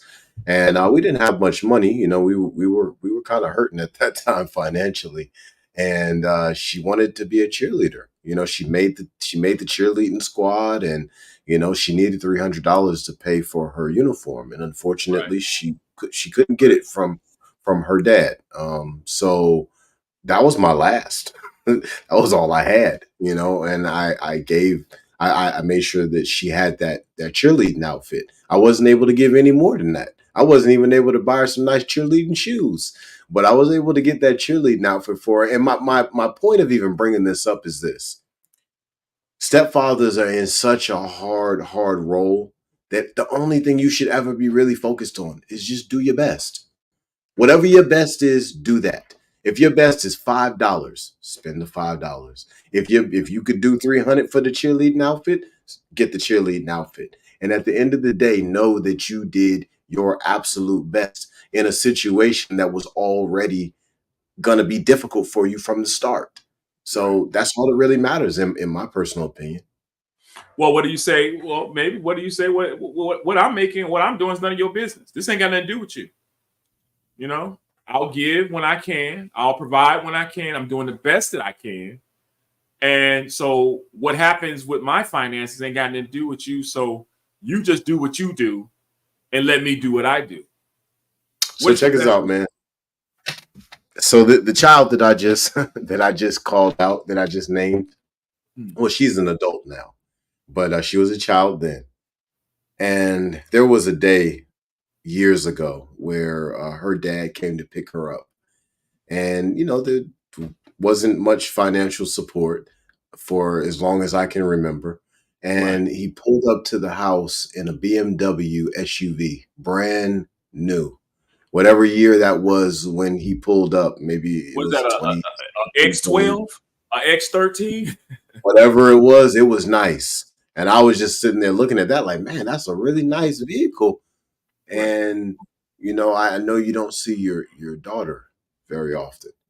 So these types of things, they do go through the mind of a man, in my opinion. I'm not able to speak for every man, but I would imagine any stepfather is going to be thinking this if there's not that much support from this man, but you pull up in something that's is desirable, it's very nice, it's brand new. But at the end of the day, what I would say to the stepfathers is this is part of the test of your character. And Oh, it's going to be very difficult to actually look at it that way, but these are the tests of your character. You're supposed to see those types of things and keep moving forward. right. Right. You know, it's always challenging, and as we continue to say over and over again, but one of the things that I've learned most of all was I can't focus so much on that, right? To your point. Because that conflict that occurs once you've established your point or your stance, meaning that we're going to do this together, regardless of this not being available, this person not being available, whatever. The idea is to focus on the children. Now, what goes on to the mind of that individual, that he or she, who we must not name, right? Or making up a scenario where they're watching you do or be and exist in a space, it also speaks to where that person's heart's at. Because if Yeah. if material things and all these other things are more important, how things look to other people is the appealing authority, then you're going to lie, right? You're going to perform. So the children are watching this thing and they're asking questions. You know? And I think what's important is that we keep pointing the children to a healthy direction where, you know what, I don't have an answer for that, but we're going to do the best we can to ensure that you get what you need, right? Sometimes we insert ourselves in those spaces, and I call it the poison pill, where you as stepdad or you as biological dad, you sitting here, you're dumping poison into the children, vice versa. There's this discord. So now the children are left in the middle. Like, well, who do I listen to? This is crazy. I don't want to deal with you. I don't want to deal with you. And so now mom is drawn in the middle, and now she has to mediate and navigate. So the wisdom and understanding to know that I am here to serve a purpose, and I'm going to serve that purpose with righteousness. Now, even if you make mistakes, these children will be able to see you develop those transitions, how to resolve those things. And now you look up, and that doesn't faze me no more. You know what I'm saying? Right. The need or this and that, I'm not worried about that more because I'm doing what I'm supposed to do, and I'm doing it happily, and I'm doing it with love. And so that's been some of the things that I've been able to observe and learn. And it's gotten better, you know, being able to communicate and have those sit-down conversations, because what we're doing as men is not for our ego. It's not for our names to be great. It's not for us to beat our chests, but it's for us to understand that we have to work together to develop these babies, and they don't need to see the discord, the dysfunction, and the confusion. I agree with you, and I appreciate you giving us that measure.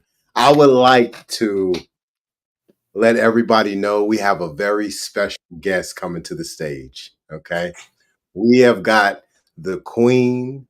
We've got Miss Shana Moffitt coming to the stage. Oh well, what's up? What's up? Here we go. And we got one other. Hello. We got my brother Bobby Carter coming to the stage. Okay, my man. We in the building. We in the building. What's going on? How y'all doing? Right. We good. Well, doing great. We wanted to welcome anyone on this platform for conversation. You know, and we're talking about the subject matter at hand, and I appreciate my lovely queen coming in here and gracing this screen with a beautiful face and smile, and my man that we go way back 12, 13 years ago, Bobby Carter. I would love to see Miss Brenda come on here and give us some of these city jewels, but we just want to get your perspective on either what you've been observing in this conversation, your feedback, your thoughts, especially from a mother's perspective on some of the challenges that you have observed and some of the things that we've worked together to be better parents, regardless of what happens around us. And so feel free to jump in and give me your thoughts, Bobby, Shana, and let's just talk about this conversation, man. We got enough time to be inspired and for you all to share your thoughts and your perspectives as well. Absolutely. Miss Shana, man, if you don't mind me asking, what are some of the challenges that and fulfillment points that you've experienced in a blended family? I think one of the challenges that that you're not prepared for is the fact that you don't know what exactly to prepare for.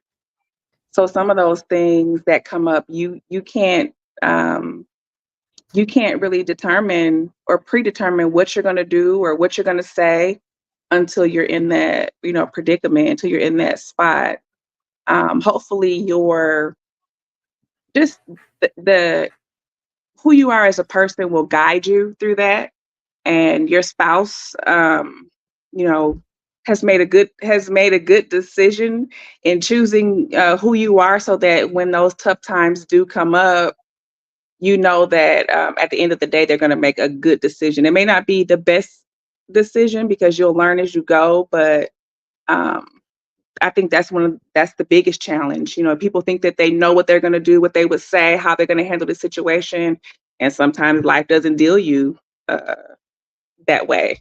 So I think another challenge as a mother is, and I'm pretty sure all moms can relate, is that you kind of have this mama bear, you know, persona about you when it comes to your kids. You can be meek and mild and quiet, but when it comes to your children, there's something in you that kind of rises up, and you just want to protect and protect and protect. And you have to kind of get out of the way in that regard. Understanding that your spouse, like I said, hopefully you've chosen well, they've chosen well.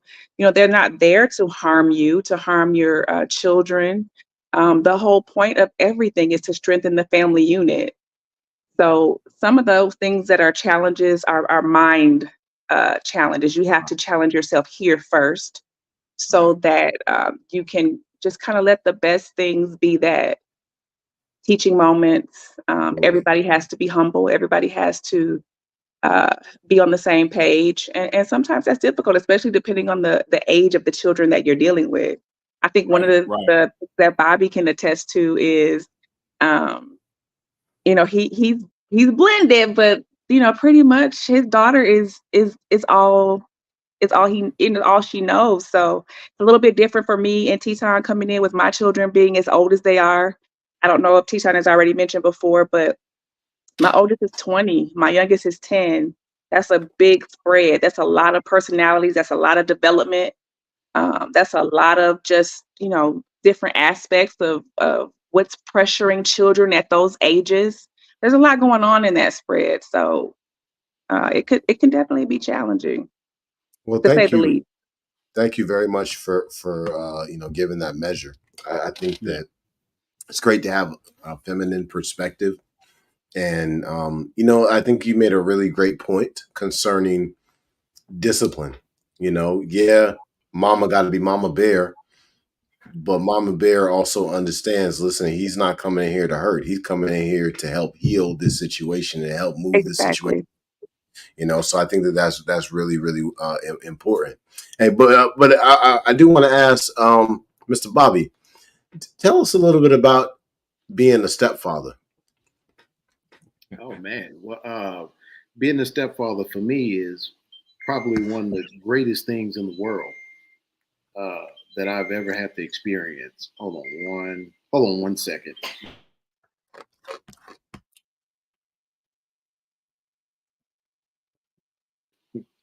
Okay, sorry about that.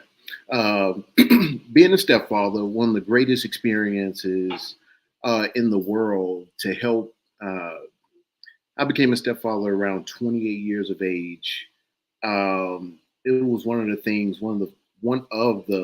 premier things that helped develop me just into a man, into what a man is supposed to be, and just like those different elements of manhood that I didn't know that needed to be developed. So I kind of went head in as a stepfather, not knowing all the answers, all to find out that no man knows all the answers even going in. So one of the things, it was all about just allowing myself to be human in the situation and understand, like, you're not going to cross every T and dot every I in every situation. I started realizing more and more due to just the lack of support from her biological, of just how much it was an opportunity for me to come in and to look at her to say, you know what, I got the opportunity to be the best father that she has ever seen before in her life, and just make that impression on her. Of which eventually, a few years ago, I actually had officially adopted her as well. So she's been mine before, she's mine now, and she always will be mine. Congrats, brother. Thank you. So I'm a very, very, very proud father. I feel myself being placed in a blessed situation such as this, just getting that opportunity, like I said, to initially enter into fatherhood this way from a blended perspective, and then having a few years later having twins, so boy girl twins. So it was a very great experience. difference. Yeah. Yeah. That's amazing. Yeah, thank you. Thank you. You know, I'm like I said, Fernand, these conversations like this is necessary. It's needed. I really appreciate Bobby coming on, and of course my lovely wife Shayna, because they are witnesses, but they also are participants. And it takes not just one individual to help rear and develop a healthy family. It takes a husband and a wife. It takes a family unit. And as mentioned, you know, it's not always perfect, right? Even today, for example, you know, I woke up. I give you an example, and one of my daughters sent a text message, and I misread the text message, and so I'm responding thinking that, hey, you know, I don't like the way this said, and then I had to step outside of myself and be like, wait a minute, why am I worried about this like this? You know, why am I even looking at it that way? So I had to go back and apologize. No, although it may be something simple as that, but to understand the dynamic of building relationships, learning how to communicate, understanding one another, it doesn't necessarily mean that it only goes one way, it goes both ways. And I think the level of transparency that Bobby has expressed, of course, Shayna herself has already expressed, I think it's important, you know, being able to talk about these family meetings. If there's a disagreement, you know, we bring one another together. So that's my thinking on that. Absolutely. And so we got a guest. We got another guest in the studio. I want to bring Rashawn English to the stage. You got your camera, Rashawn? Yeah, man, I'm sitting here in bed, bro. Like, what's up with it though? How y'all doing this evening? So my man Rashawn, what's good with you, brother? Good to see you, man. Peace, Are you? Hold on, let me peace. Get situated. What's up with it? Hey. So, I got a question for you, brother. Yes, sir. What are some of the challenges that you face as a stepfather? Ooh, challenges I faced as a stepfather. Well, that kind of past tense. It started out with disobedience. You know what I'm saying? Me not being the real father. That was a challenge. You know, being accepted by the oldest. And we kind of bumped heads a few times, you know what I'm saying? Because oldest is set in their ways, you know. Fueled by my wife, but we had a long talk about that. Those are some of the challenges, or one challenge I'll start with, but others is the fathers, you know what I'm saying, wanting to step up and have something to say because I'm doing what I'm doing as a man and, you know, taking I guess, shine, their spot. So that became a challenge. And yeah, there was a conversation that had to be had about my role and who I am as a man and as a father out here doing godly work, you know what I'm saying, man work, family work, the whole nine. So that's just a little bit of what I went through.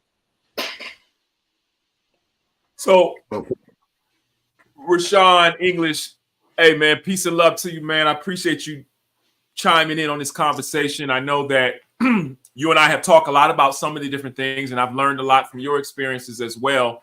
And of course, I'm introducing you to Mr. Bobby Carter on your right side. This is my wife Shayna. This is my good friend Fernand. And so I wanted to ask this question, and we can start with you, Rashawn, and then we'll hit Shayna and then Bobby. When we talk about the challenges, and we understand that these challenges are different, you know, it's not one shoe fit all, but can you talk about some of the triumphs, some of the things that will encourage these families that may be struggling, some of the things that you've learned? If you can give me 3 things that you've learned to be better as a parent and be better to facilitate the things that is necessary to grow a healthy unit, a healthy blended unit called the family. So give me some things that you've learned, some things besides something that's negative, right? Let's talk about some of the positive things. Man, first and foremost, knowing that this is my palace. This is a sanctuary for me and my family. So I hold that to the top of the pyramid.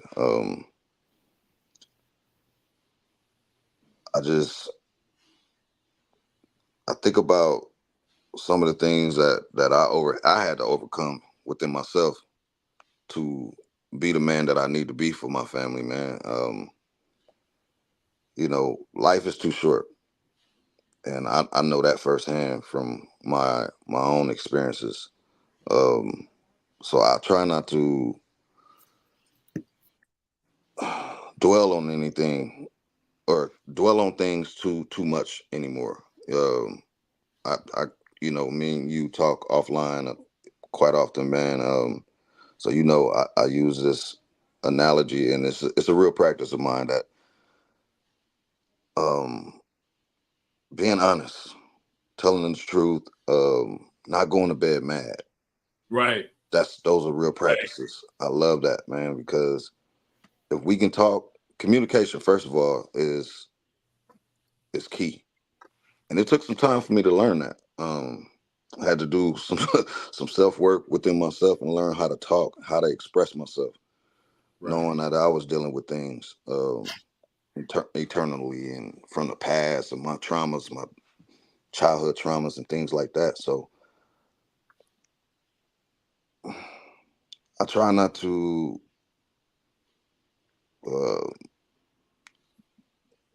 blame anybody but myself. You know, on social media, I go by Dr. Accountability. So I got to be accountable for who I am and what I'm trying to portray as a man. So, man, it's lovely just being able to have a family, bro, and branch off of that and grow and love on them. You know what I'm saying? Because like I said, life is too short, bro. I refuse to dwell on something so petty and go to sleep and not wake up to have that loved one next to you. That would crush me, bro. So as long as we can talk about it, get through it, then everything's gonna be all right. We're gonna find a solution to do what we need to do as a core unit. Blessings, blessings. Thank you for sharing, brother. Yes, sir. Appreciate you. That's powerful right there. Yes, it is. Bobby, same question to you, sir. Give me 3 things that you have learned that have made you most effective in this journey called fatherhood, family, whatever it is on your heart. Give us some 3 things that you've learned that have made you better. I will go with the first thing is listening.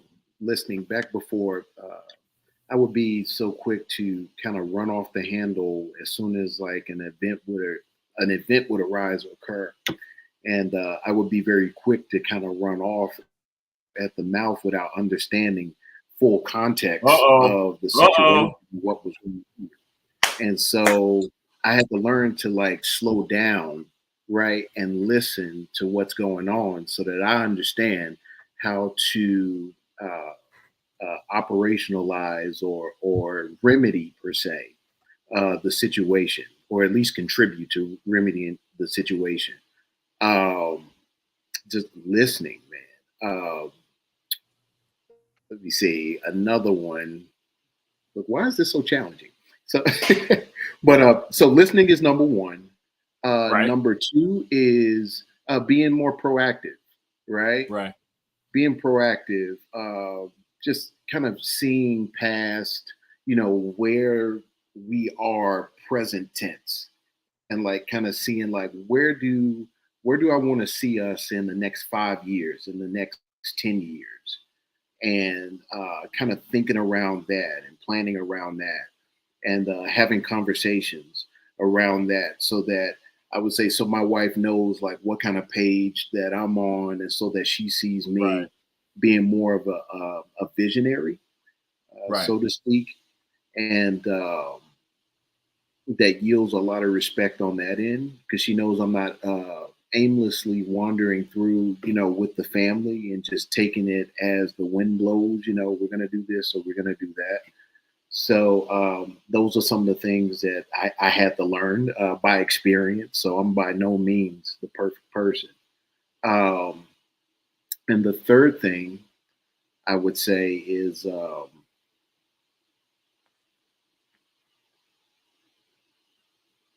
Transparency. Uh-oh. Transparency.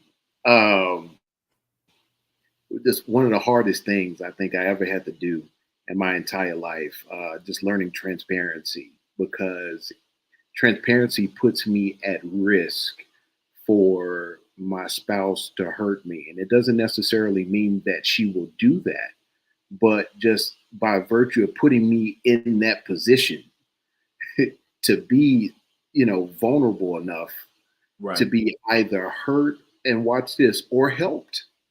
Okay.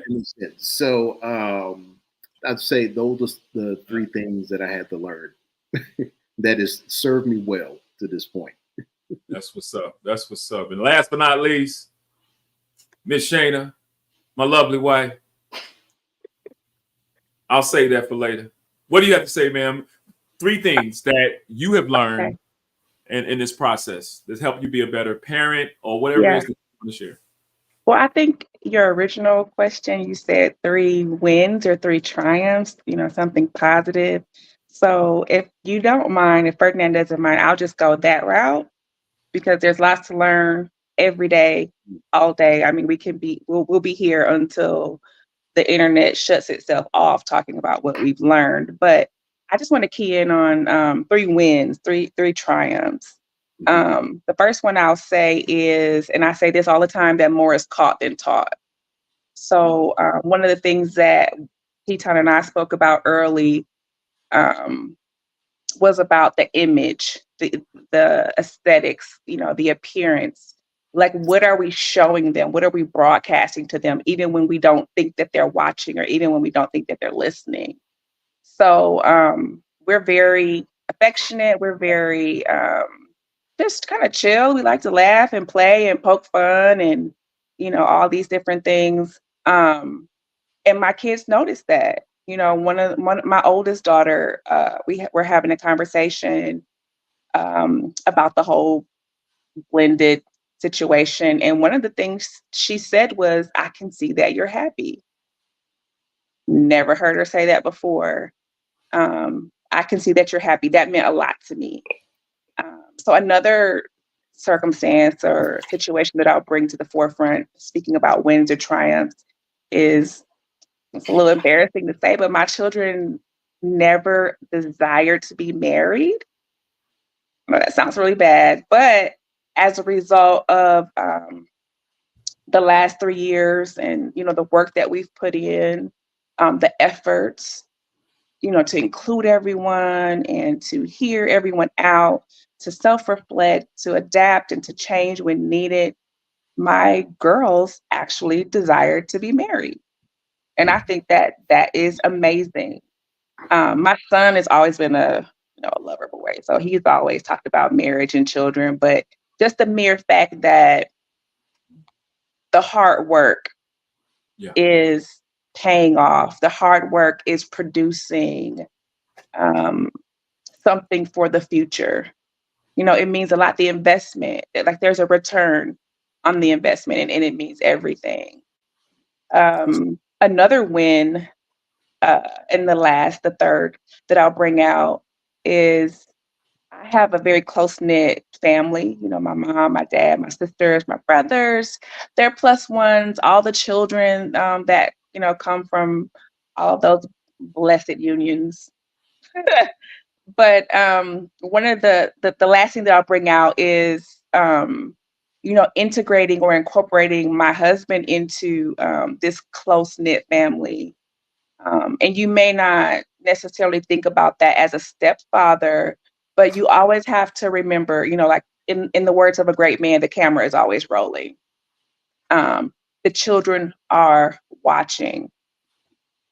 And so not only, do we want to be great people, but we want to be great partners, moms, dads. But that is the stepping stone. That is the beginning of building the family unit. The family unit, if you can, if your situation allows, it's a stepping stone. Children, parents, then there's grandparents, there's aunts, there's uncles, there's cousins. All of those things make for a strong family, in its entirety. And so just being able to incorporate or Teton's ability to adapt and come into a new situation without judgment, just to kind of, get in where he fits in, that means a lot to my children. And it means a lot to me.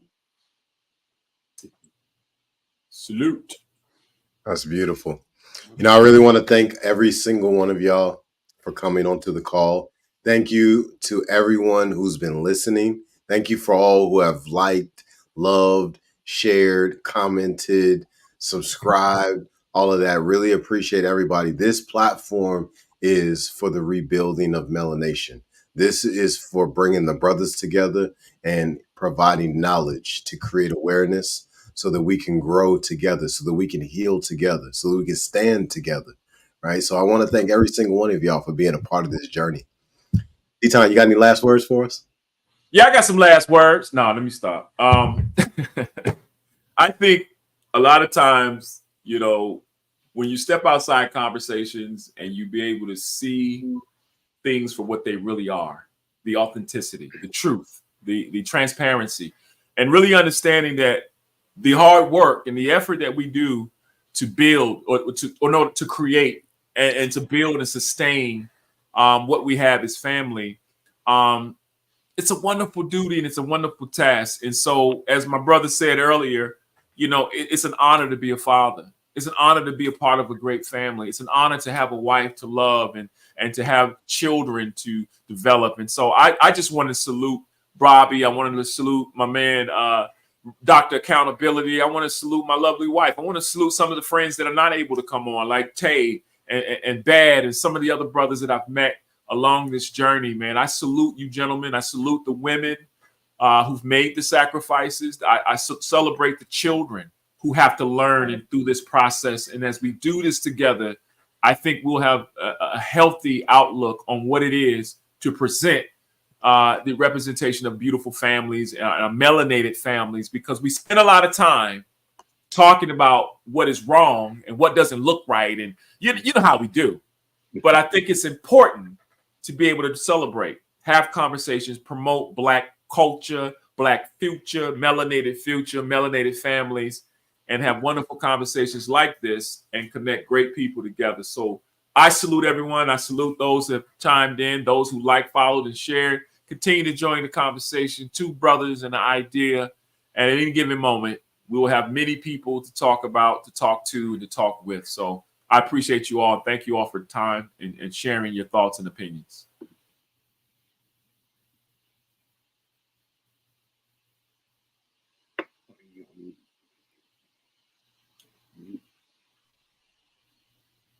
Is he muted? He muted. Well, it sounds like you muted. Ferdinand, you're a little muted there, sir. There you go. I thought you were speaking a foreign language. It was called silence. I'll speak in that language. Yeah. But yeah, Two Brothers and an Idea is about community empowerment through the men, right? We are enhancing whatever the men need, whatever it is that we can do to help empower any of the brothers out here. Reach out to us, fhtii.com, right? This is a website you can go to come and talk to me. Come and talk to Teton. You got a problem that's going on. You need a little bit of help. You need a little bit of encouragement. Get in touch with us, right? There's a network of brothers out here who can help you, right? So don't feel alone. Don't feel like you're by yourself. No, we're together in this fight. This is this is true group economics, and we're going to stand together and make this happen. All right, y'all be blessed. Every Tuesday, we here, 7 p.m. Eastern Standard Time. Two Brothers and an Idea. I'm Ferdinand, and that's my big homie Teton. Y'all take care.